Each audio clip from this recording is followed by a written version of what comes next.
வள்ளல் பெருமனாருடைய திருவடி போற்றி, வள்ளல் பெருமனாருடைய திருவடி போற்றி, வள்ளல் பெருமானுடைய திருவடி போற்றி.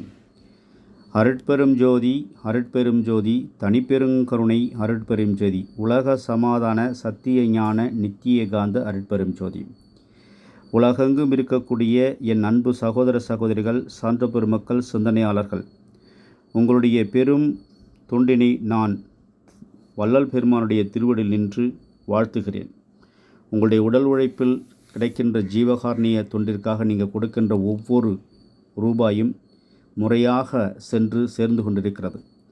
இதற்கான நாங்கள் ஒரு அறக்கட்டளை நிறுவி அதனுடைய கணக்கு வழக்குகளை சரியாக அரசாங்கத்திற்கு சமர்ப்பிக்கின்ற முறையும் உருவாக்கி வருகின்ற ஒவ்வொரு ரூபாய்க்கும் இங்கே கணக்குகள் எழுதப்பட்டு கொண்டிருக்கிறது. அவர்கள் அனைத்தும் முறையாக பராமரிக்கப்படுகிறது. இந்த தருணத்தில் இந்த சென்னை மாநகரத்தில் வீட்டிலிருந்து வெளியேற்றப்பட்டவர்கள், ஆதரவற்றவர்கள் என்று பல மக்கள் ஆங்காங்கு பஸ் நிலையங்களிலேயும் ரயில்வே நிலையங்களிலேயும் சென்னையில் கட்டப்பட்டிருக்கின்ற போக்குவரத்து பாலங்கள் கீழேயும் நிறைய பேர் ஆதரவு இல்லாமல் இருக்கிறாங்க. கிட்டத்தட்ட 6 வருடங்களாக அவர் இருக்கின்ற இடத்தை தேடிக்கொண்டு போய் இந்த உலக சமான காந்தாலயம் சமதர்ம சுத்த சன்மார்க்க சபை சார்பாக உணவுகளை நாங்கள் வழங்கி கொண்டிருக்கின்றோம். இது என்னால் ஒருவனால் முடியாது.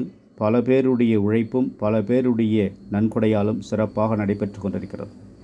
இந்த அற்புதமான செயலை செய்வதற்கு எனக்கு வாய்ப்பளித்த இறைநிலைக்கும் என்னிடம் இந்த பொறுப்பை கொடுத்த என் அன்பு சகோதர சகோதரிகள் அனைவருக்கும் நான் மனமார்ந்த நன்றியையும் வாழ்த்தையும் தெரிவித்துக் கொள்கின்றேன்.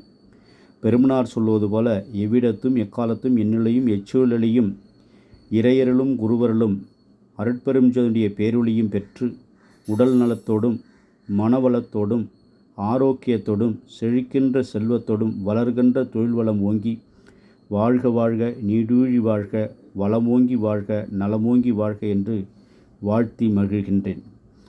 இந்த அருட்தொண்டில் ஈடுபட்டு கொண்டிருக்கக்கூடிய என் அன்பு சகோதர சகோதரிகள், அவருடைய அன்பு குடும்பமும் உடல் நலம், நீளாயுள், நிறைச்செல்வம், உயர்ப்புகள், மெய்ஞானம் ஓங்கி எவ்விடத்தும் எக்காலத்தும் இந்நிலையும் இச்சூழலையும் வாழ்வாங்கு வாழ்வார்களாக.